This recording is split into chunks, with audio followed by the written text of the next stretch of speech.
सुखदं केवलं ज्ञानमूर्तिं द्वन्द्वातीतं गगनसदृशं तत्त्वमस्यादिलक्ष्यम् एकं नित्यमिमलमचलं सर्वधी साक्षभूतं भावातीतं त्रिगुणरहितं श्रीगुरु तन्नमामि। अज्ञानतिमिरान्धस्य ज्ञानाञ्जनशलाकया चक्षुरुन्मिलितं येन तस्मै श्रीगुरुवे नमः। तस्मै श्रीगुरुवे नमः। तस्मै श्रीगुरुवे नमः। आपण संत शिरोमणी शिवयोगी मन्मथ माऊलीच्या अभंगवाणीचं चिंतन करत आहोत। माऊलीचा आज चिंतनासाठी घेतलेला अभंग आहे।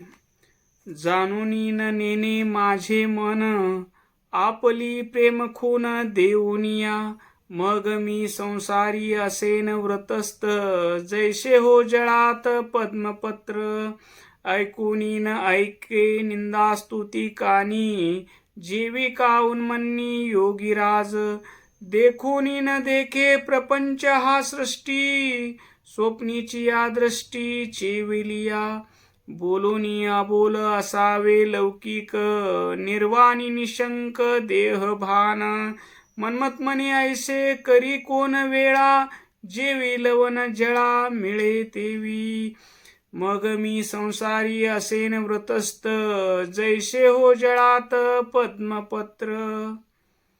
या अभंगामध्ये माऊली ईश्वराकडे मागणं मागतात। भगवंताला स्वतःचं संपूर्ण समर्पण केल्यानंतर हे देवा जाणूनी न नेने माझे मन आपुली प्रेमखून देऊनिया। जाणणं म्हणजे काय हो? एक एक शब्द समजून घेऊ। जाणणं जाणणं म्हणजे समजणं आणि नेणणं म्हणजे न समजणं।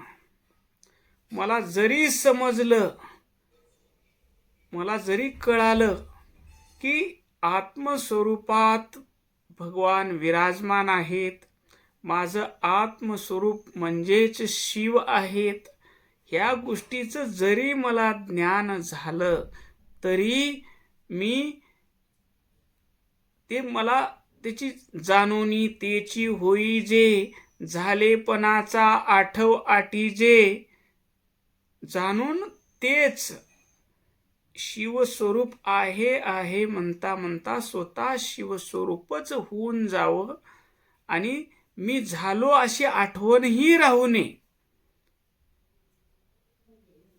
असा भाव आहे। 4 प्रकारचे लोक असतात।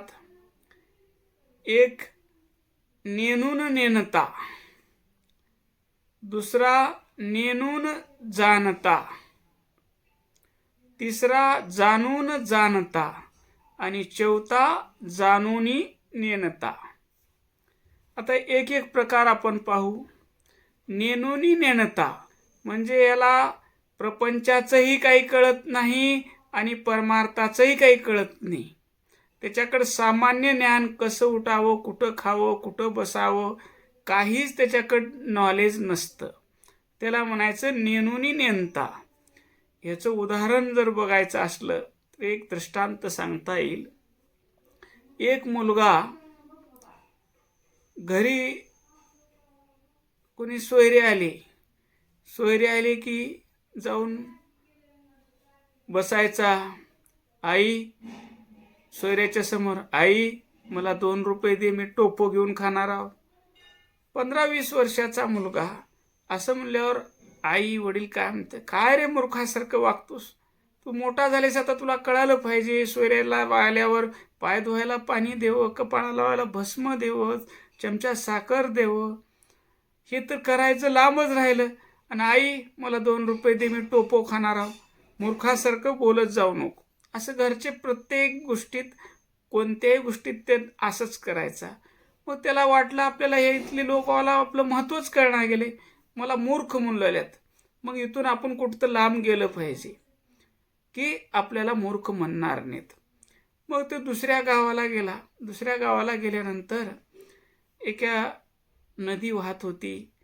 तहान लागली, नदीचं पाणी पेला आणि काही मावल्या तिथं घागरी घेऊन पाण्यासाठी येत होत्या पाणी घेऊन जायला.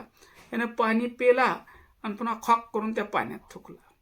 ते पाण्याला न्यायला आलेल्या 2-3 महिला म्हणल्या, काय मूर्खासारखं वागतोस रे बाबा, तुला कळणार का प्यायच्या पाण्यात थुकायला? ते म्हणलं, मला कसं ओळखवलं तुम्ही? तिथं मूर्ख म्हणले आहेत म्हणून मी इथं आलं, तर तुम्हाला माझं नाव इथं कसं कळालं? त्यावेळेस त्या मायमावल्याने सांगितल्या की तू पृथ्वीच्या कुठंही गेलास आणि तू जर असं आचरण केलास तर तुला मूर्खाशिवाय दुसरं कोण का म्हणणार आहे? याला म्हणायचं नेणोनी नेणता. त्याला प्रपंचात कसं वागावं कळणार, कुठं बसावं कळणार, काय खावं कळणार, काय बोलावं कळणार, अशा माणसाला सामान्य व्यवहारी भाषेत मूर्ख म्हणतात. नेणोनी नेणता. दुसरा आहे नेणोनी जाणता. त्याला काहीच ज्ञान राहत नाही, अभ्यास केलेला नसतंय, कुठतर काहीतरी ऐकलेलं नसतंय, त्याला कुठलाच काही अनुभव नसतंय. अनुभव नसताना कुठलं तर ऐकलेलं सांगायचा प्रयत्न करणं, अनुभव नसताना कुठलं तर ऐकलेलं सांगायचा प्रयत्न करणं, ह्याला म्हणायचं नेणोनी जाणता. जाणता असलेला आव्हानायचं मला खरंच ज्ञान आहे. थोडं इंग्लिश, पक्क इंग्लिश बोलणारा माणूस मराठी बोलत असताना मध्ये मध्ये इंग्रजी शब्द वापरत नाही, पण थोडं इंग्लिशचे 10-5 शब्द पाठ असलेला माणूस मराठी बोलत असताना ते इंग्रजीचे शब्द वाचून पुढच्या माणसाला दाखवायचा प्रयत्न करतो की मला इंग्रजी किती येते. झालं अध्यात्मातलं 4 अभंग पाठ असले, काही परमर्शातल्या ओव्या पाठ असल्या, गीतेतले काही श्लोक पाठ असले, ज्ञानेश्वरीचे काही श्लोक पाठ असले, त्या श्लोकाचा त्या अभंगाचा जीवनामध्ये अनुभव न घेता दुसऱ्याला सांगणं, ह्याला काय म्हणायचं? नेणोनी जाणता.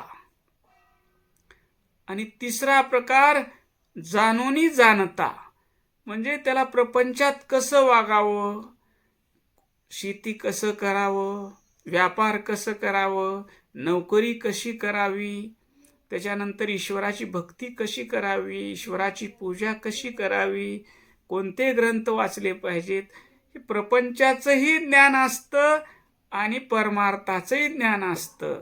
पण सगळं कळतंय म्हणायचा त्याच्या अंगामध्ये अभिमान असतो, अहंकार असतो. म्हणून ह्या जाणुनी जाणत्याचाही उद्धार व्हायचा, त्याला आत्मानंदाची प्राप्ती त्या अहंकारामुळे होत नाही. 4था प्रकार सांगतं जाणुनी नेणता. सगळं कळतंय त्याला, आत्मा शिवरूप देवाचा हा संकल्प.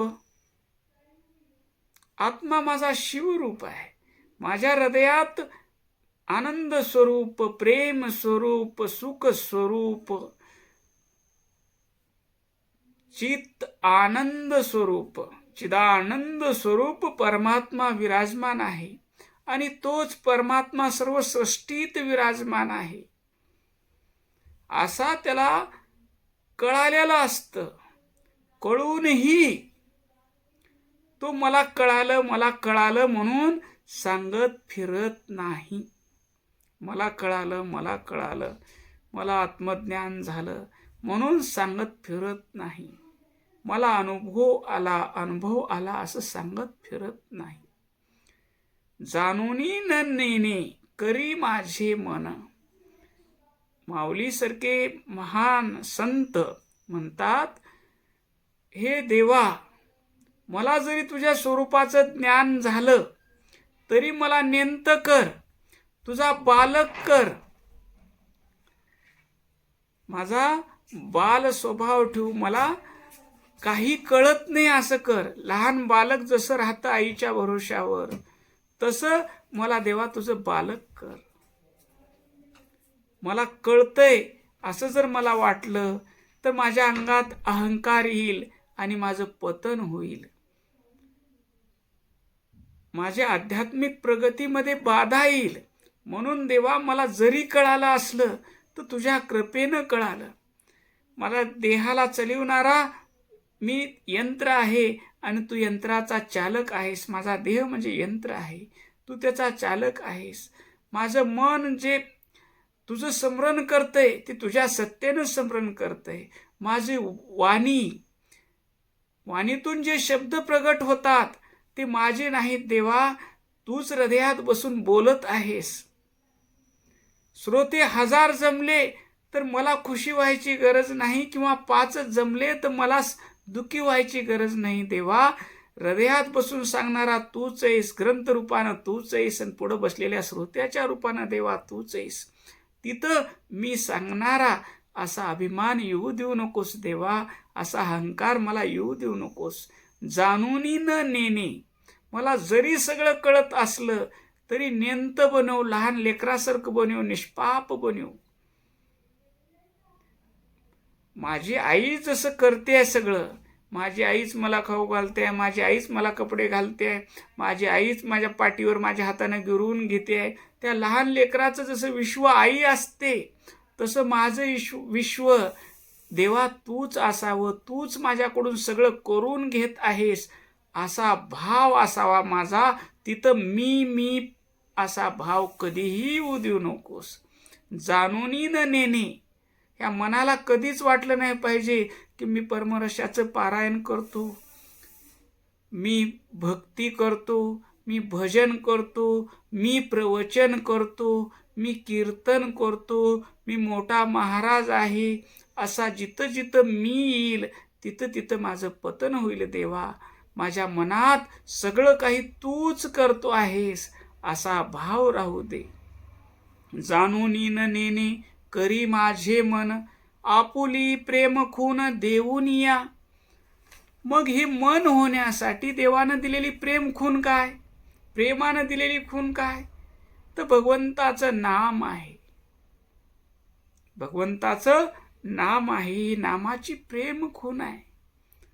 भगवंताच्या नामाची ज्याला गोडी लागली त्याच्या आनंदाचं वर्णन करता येणार नाही, कारण ज्याला गोडी लागली त्यालाच अनुभव येईल. इथं उदाहरण सांगावं वाटतं, पुराणातलं नाही, आजच्याही क्षणात विद्यमान उदाहरण आहे. त्या नामाचा नाम साधना करणारा साधक मी पाहिला. अहमदपूर येथील बळीभाऊ बोंडगे नावाचे शिवभक्त आहेत. ते बळीभाऊ सारखं बँकेमध्ये पिगमी गोळा करण्याचं काम करतात, पण मुखात शिवाय नमा, फोन उचलला शिवाय नमा. त्या 500 खातेदार आहेत ते पिगमी गोळा करायला गेल्यात. ह्यांनी गेल्या गेल्या शिवाय नमा म्हणतात आणि ते पुढचे लोकही त्यांना शिवाय नमा म्हणतात. आपणही त्या भगवंताच्या नामाचा अखंड शिवाय नमाचा जप करतात आणि सोबतच्या 500 लोकांनाही रोज शिवाय नमाचं नामस्मरण घडवतात. भगवंतानं दिलेली प्रेम खून त्या बळीभाऊला कळाली आमच्या. मी एके दिवशी त्यांच्या बँकेत गेलो, अहमदपूरला. बँकेत गेल्यानंतर त्यांच्यासोबत दोघं मिळून गेलो. तिथे गेल्यानंतर शिवाय नमा म्हणले, पुढच्या साहेबाने शिवाय नमा म्हणले, सेवक होता तिथं शिवाय नमा म्हणले, त्याने शिवाय नमा म्हणले. पुढे एक अर्धा तास त्यांच्यासोबत चर्चा करत बसलो.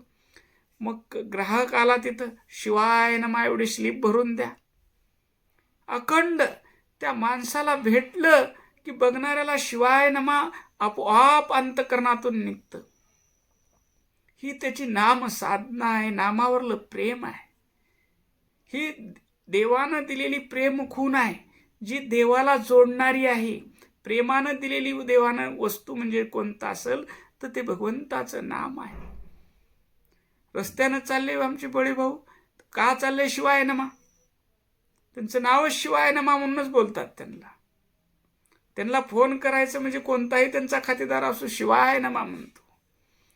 अशी प्रेम खून भगव्या कपड्यातल्याला मिळते, पांढऱ्या कपड्यातल्याला मिळते, धोतर घालणाऱ्याला मिळते, पॅन्ट शर्ट घालणाऱ्याला मिळते, पण ते प्रेम खून हृदयात ठेवून मुखानं त्याचं नामस्मरण करणं आणि आनंदात राहणं.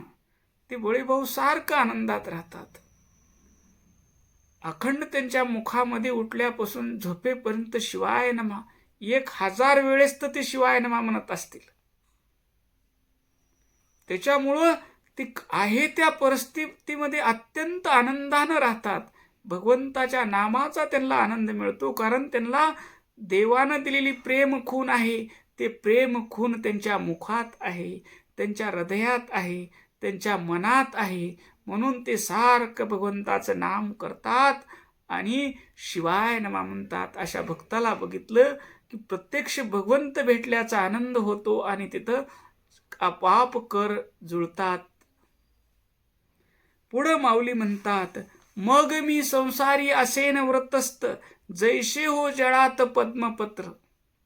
भगवंता, मला संन्यासी ठेवावं का संसारी ठेवावं हे तुझ्या हातात आहे रे, माझ्या हातात नाही. म्हणून मी जरी संसारात असलो, मी पत्नी मुलं मुली यांच्या गराड्यात जरी असलो, संसाराचे मी जरी कर्तव्य पार पाडित असलो, तरीही एक क्षणही माझ्या मनाला तुझं विस्मरण होऊ नये. सतत हा प्रपंच, ही पत्नी मुले बाळे सगळे देवा तुझे आहेत. हे धन संपत्ती देवा सगळं तुझंच आहे आणि चलिवणारा सर्व काही तूच आहेस. असा माझा अंतकरणाचा भाव राहावा. जसं पाण्यामध्ये जैसे हो जळात पद्मपत्र, पाण्यामध्ये कमळाचं फूल असतं, पण त्या पानावर कधीच पाण्याचा थेंब पडला की पाणी निष्ठून जातं. तसं मी संसारात राहून संसार माझ्यात राहू नये.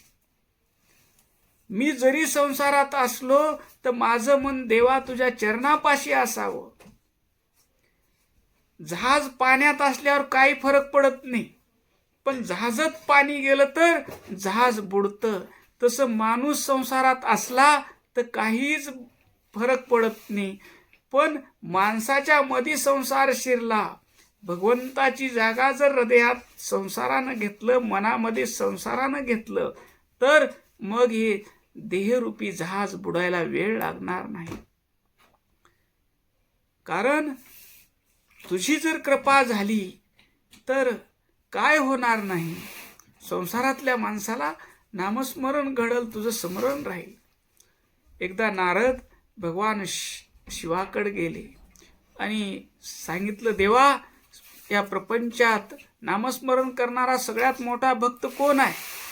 नारदाला वाटलं भगवान शिव म्हणतील, नारदा, तुमच्या एवढा मोठा भक्त कोणी नाही. पण नारदाला भगवंतानं सांगितलं, एक त्या गावाचा शेतकरी आहे, तो शेतकरी सगळ्यात मोठा भक्त आहे.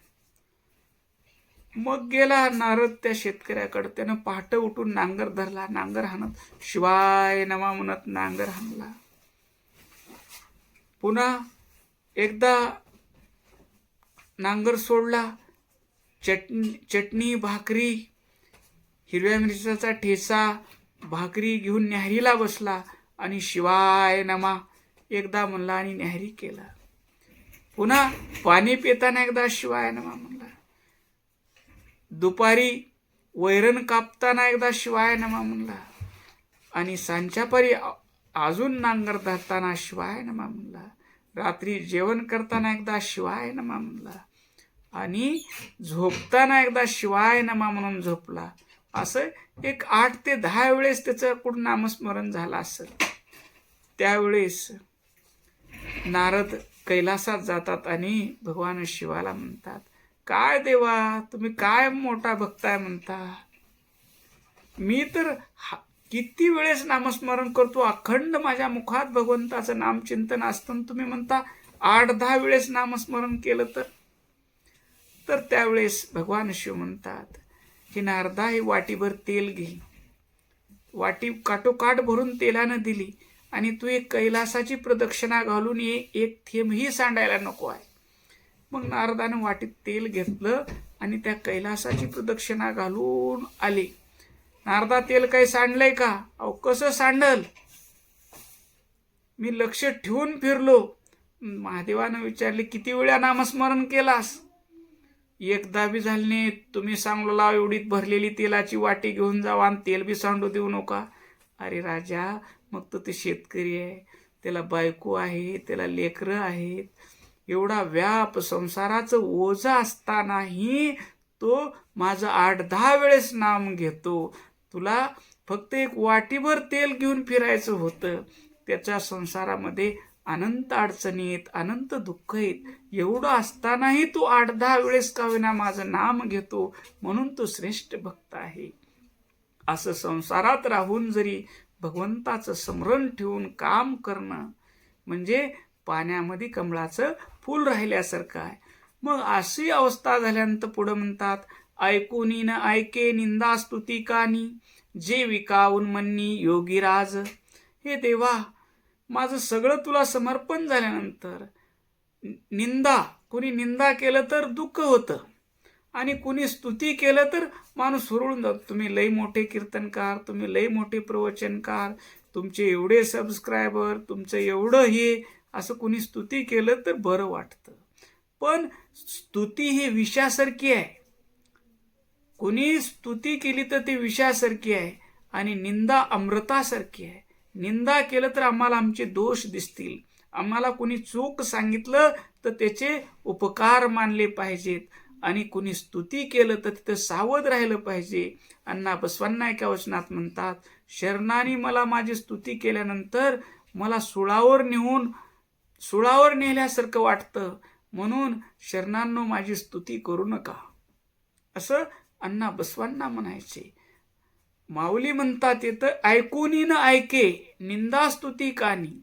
मला निंदा ऐकल्यानंतर दुःखही न झालं पाहिजे आणि स्तुती ऐकल्यानंतर मला सुखही न झालं पाहिजे.